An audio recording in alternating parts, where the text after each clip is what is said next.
warahmatullahi wabarakatuh. Perkenalkan, nama saya Fitrianto, guru sejarah dari SMA Negeri 1 Sodong Hilir, Kabupaten Tasikmalaya. Salam rumah belajar. Saat ini, bangsa Indonesia sedang dihadapi dalam masalah besar, yaitu dengan kemunculan wabah COVID-19. Hal ini sangat berpengaruh ke dalam seluruh aspek kehidupan.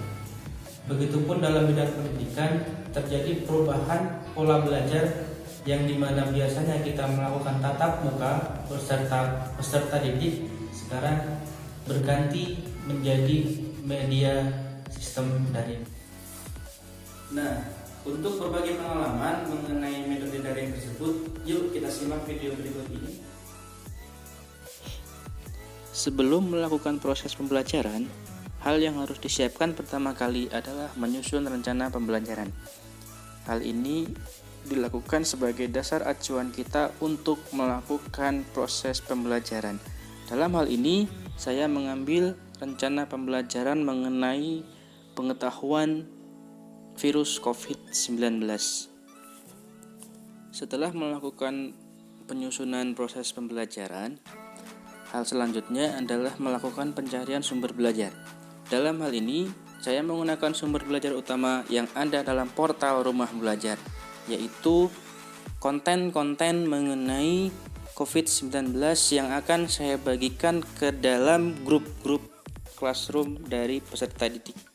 Karena kita tidak bisa menggunakan metode tatap muka langsung dengan para peserta didik, maka kali ini saya akan menggunakan metode daring. Dalam metode daring ini saya menggunakan aplikasi WhatsApp, Google Classroom, YouTube, maupun portal Rumah Belajar sebagai sumber utama dalam proses pembelajaran. Yang saya lakukan pertama kali adalah melakukan penyampaian informasi melalui WhatsApp kepada masing-masing peserta didik untuk membuka akses portal Rumah Belajar untuk mencari referensi mengenai adanya COVID-19. Selain itu, mereka juga bisa menambahkan referensi-referensi yang lain melalui internet ataupun YouTube sehingga bahan-bahan pembelajaran mereka semakin lebih lengkap. Dalam proses pembelajaran kali ini, saya menggunakan metode SOLE, Self-Organized Learning Environment, yaitu sebuah model pembelajaran di mana siswa akan aktif menggunakan perangkat pintar smartphone mereka, laptop mereka untuk mencari informasi-informasi mengenai COVID-19.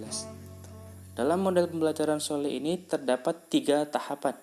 Tahapan yang pertama adalah melakukan question atau memberikan pertanyaan-pertanyaan ringan yang akan membawa mereka terbuka wawasan mengenai pengetahuan awal adanya virus COVID-19 di sini.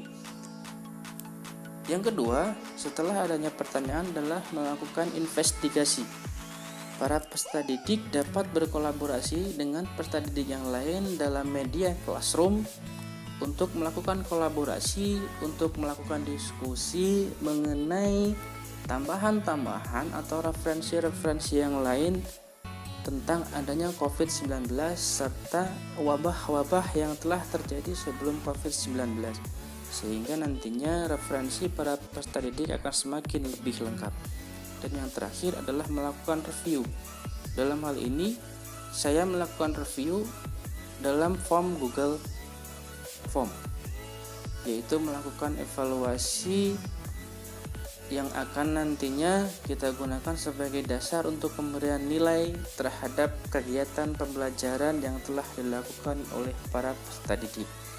Dalam hal ini, saya juga bisa berkomunikasi langsung dengan cara memberikan feedback kepada para peserta didik sehingga nantinya tugas yang dikumpulkan akan menjadi lebih optimal dan sesuai dengan apa yang diharapkan. Nah, itu adalah model pembelajaran daring yang saya lakukan selama pandemi COVID-19 di sekolah Ternyata saya. menyenangkan bukan belajar melalui sistem daring? Sebenarnya selain dari Rumah Belajar, juga ada media pembelajaran daring lainnya yang diselenggarakan oleh Pusdatin.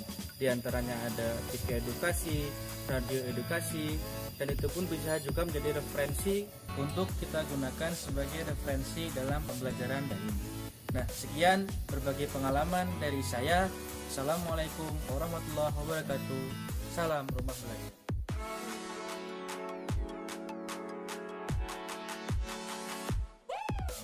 Halo semua, masih di rumah saja, tetap belajar efektif bersama Rumah Belajar.